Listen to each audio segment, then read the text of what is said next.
Hello all you beautiful souls, hola a todos vocas lindas almas. Welcome back to Push-Ups for PTSD and day 1270.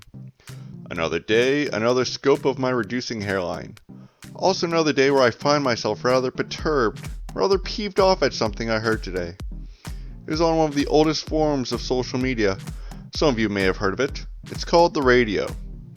I was on my way home from work today. Today has been a good day, and I have to remind myself that it's still a good day despite someone's asinine comment. Now I have to assume that this DJ or personality or whatever he calls himself was filling in, because I believe he's normally only on during the weekends, which I don't mind as much because I'm not normally listening to the radio on the weekends, for one reason or another. And I will mention I do already have a biased prejudice against him based on past comments said on air. But, fair enough, he's on the radio and trying to fill content, something he's paid to do. I get it, not everyone likes everyone, and there's something about this one radio personality that just rubs me the wrong way. I digress. It wasn't his being that made me angry, but his comment. His comment originated from the fact that this week, in Canada at least, it's spring break. I don't know how universal this is, and I always assume that spring break actually happened in the spring for other countries, if they celebrate it.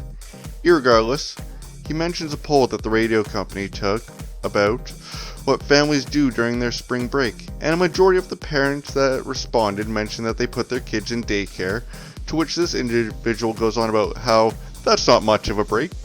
Now excuse me if I'm on a bit of a hair trigger, and maybe I am triggered. But since when has spring break been the go-to holiday for young families?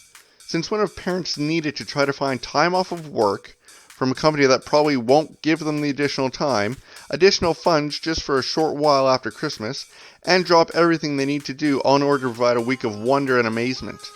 Spring break isn't about the families because it's normally not affordable. So where does this guy get off trying to shame parents for having to work in a horrible economy? Just because he tries to laugh it off as a bad joke doesn't mean that it isn't a ridiculous, pretentious comment that degrades the working families and single parents.